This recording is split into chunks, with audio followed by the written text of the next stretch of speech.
Welcome to Let's Chat with Homebuyers Centre. Here are some snippets from the episode. LMI allows you to get into the market for as little as a 5% deposit. So that's the positive. So if LMI wasn't around, people would be as old as me before they'd buy their first home. What's the most number of people you've seen buy a house together that actually want to be on the loan? I've done four. Four people. That's I've done four people on one loan. Are you seeing creative ways, Vasu, of how people are trying to buy homes? Are they maybe buying with friends or larger family groups instead? Absolutely. There are a few ways where they've tried to, kind of get into their first homes. One of them is buying with their own sibling. So this one time I had a family, and it was, I had a family of 12 come in to kind of support, the son 12? and daughter. 12, yes. Yeah, it's amazing to see all the support around someone. Like, that'd be so fun having your whole family behind you. Absolutely. 12 of them. 12 12 of yes. them. If someone doesn't have a 20% deposit, what are their options? A lot of people think that they do need a 20% deposit, but there are multiple options out there. You can still buy with a lower deposit. The only thing is you need to consider LMI, which stands for Lender's Mortgage Insurance. What actually is LMI? LMI is an insurance that protects the lender if you're in your home and unfortunately couldn't make the repayments and the bank had to foreclose and there was a shortfall, that insurance covers that shortfall. But the good part of LMI, it allows you to get into the market for as little as a 5% deposit. So that's the positive. So if LMI wasn't around, people would be as old as me before they'd buy their first home. Another really interesting thing about LMI as well is a lot of people think they have to pay for it out of their pocket. We can actually capitalize it onto the loan, so add it onto the loan itself. Oh, that's awesome. Yeah. Easy way to access that. Does every first home buyer need to pay LMI? Are they seen as a bit riskier?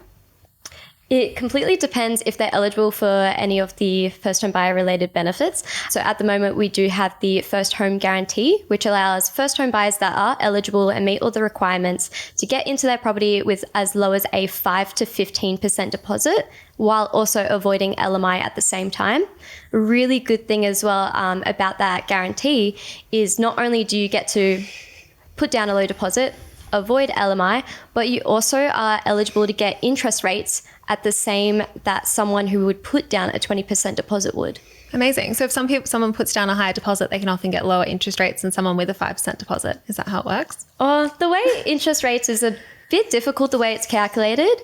So simply put it, it depends on the value of the property and then what your home loan is. What's the percentage between that? So if you have a $500,000 property and you've got a $400,000 mortgage, what's the LVR there?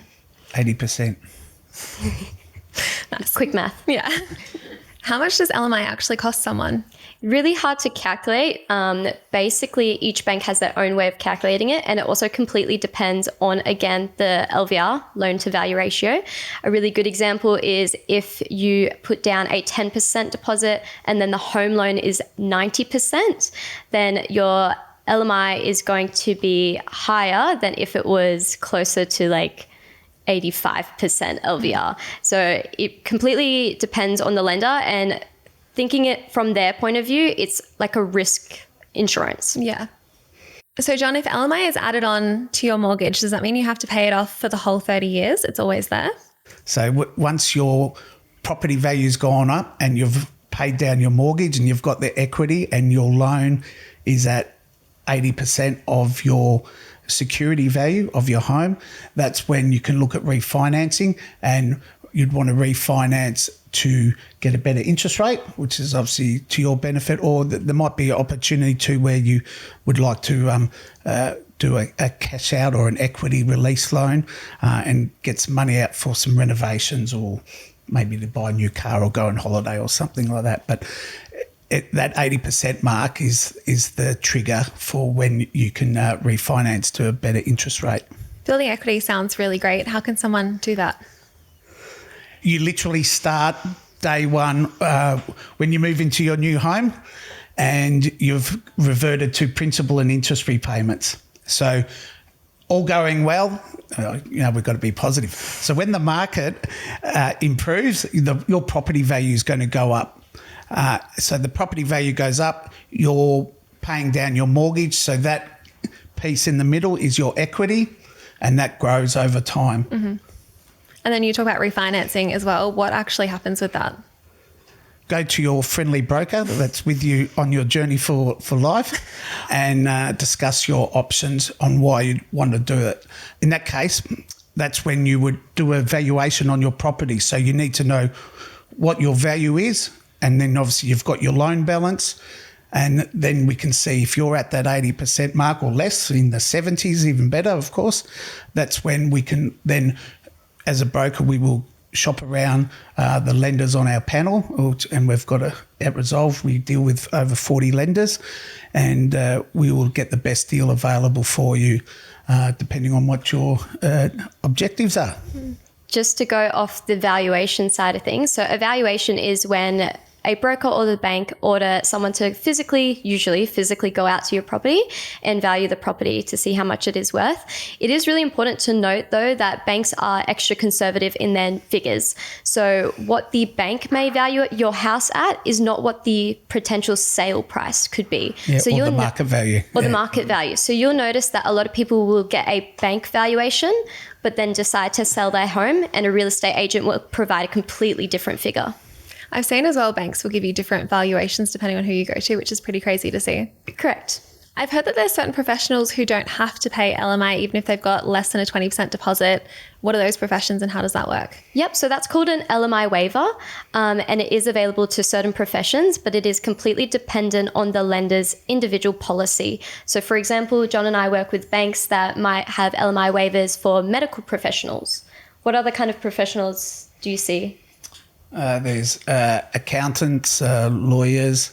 Unfortunately, it all seems to be sort of top end stuff. So, but it's a great offer for those clients to take up. I've also heard another way to avoid LMI is by using the bank of mum and dad. How does that work, and how can mum and dad actually be a bank? Correct. There are a few different ways that family, not just mum and dad, but family or even friends can assist. The most common probably that I see is either a cash gift or having an immediate family member go guarantor. What does guarantor mean? Yeah. So guarantor is where an immediate family member is guaranteeing the bank that in that instance they will make the repayments. If it's your parents, for instance, which is generally the most common one, a family guarantor, that they will also need to have a lot of equity in their home, or maybe they might be unencumbered and not have a mortgage anymore, where they're offering their home as security as well. So it's giving the lender that security, the guarantee. Vasu, do you see many people come in and kind of talk about these things in those initial stages, being like, oh, I don't have 20%, or like... Absolutely. First home buyers especially, a lot of them come in with the whole idea of having a home to themselves, but they don't know how to kind of start the process. All they've heard is a friend of theirs has built a house, or, a family member has, but they've no idea about the process. And as a consultant, it's not just, I would say, my professional responsibility, but it's also kind of a moral, I would say, aspect of it that I must kind of help them. Because when I think I was a first home buyer, I did not have information to all of it. So on that journey, I've made mistakes as well. And if I can help, customers not make those mistakes and actually have guidance of, such amazing, I would say, teams such as Jazz and John, then absolutely, why not? And that's where I think we shine the most, because we are, trying to provide a one-stop shop solution to the customers where they don't really have to go anywhere else. They can just fall back on Resolve and Homebuyers, and we can, help them get into their first homes. Are you seeing creative ways, Vasu, of how people are trying to buy homes? Are they maybe buying with friends or larger family groups instead? Absolutely. No day is same, when you're at a display and you can have customers from, I would say all different walks of life and different backgrounds and everything. There are a few ways where they've tried to, kind of get into their first homes. One of them is buying with their own sibling. So this one time I had a family, and it was I had a family of 12 come in to kind of support. Yeah, Wow. the son 12? and daughter. 12, yes. It was mum, dad, That'd be an interesting loan aunties and application. uncles and nephews and nieces. It was a very stressful situation for me because I was like, okay, if I get asked like 100 questions, I don't know what's going to happen. I don't know if I'll be able to answer or not. But the whole idea was to get, the two siblings together into a house, because one of them has saved up some amount, the other one they still had a bit of, I would say, a shortfall, and that's where the family kind of jumped in to help them out, and I think it just worked perfectly. The good news is that we do have products to help out customers in such a situation as well, where you've got friends and family, buying together, so that we've got complete privacy for both parties as well. So we have some designs as well. Yeah, it's I would say in that amazing case. to see all the support around someone like that. It'd be so fun having your whole family behind you. Absolutely. 12 of them. 12? 12 yes. of them. And my grandma and my mum was enough when I was seeing home opens. I couldn't imagine having 12 opinions, but amazing having that support. What's the most number of people you've seen buy a house together that actually want to be on the loan? I've done 4. 4 people. That's I've a lot done of 4 people on one loan. How are they yes. related? So they are all a couple. That they all had different jobs, different incomes. It was a lot of paperwork from, collecting 4 lots of ID and 4 lots of bank statements. But it was amazing. It was the best learning experience for me doing 4 people's home loans. And at the end of the day, they were just super thankful because they actually got turned away by multiple brokers before they saw me. That's so rewarding to be the one to be able to help them. Oh, it was amazing. That's why as soon as they said there's 4 of us, I was like, that's okay. I'm going to help. I'm going to make it work.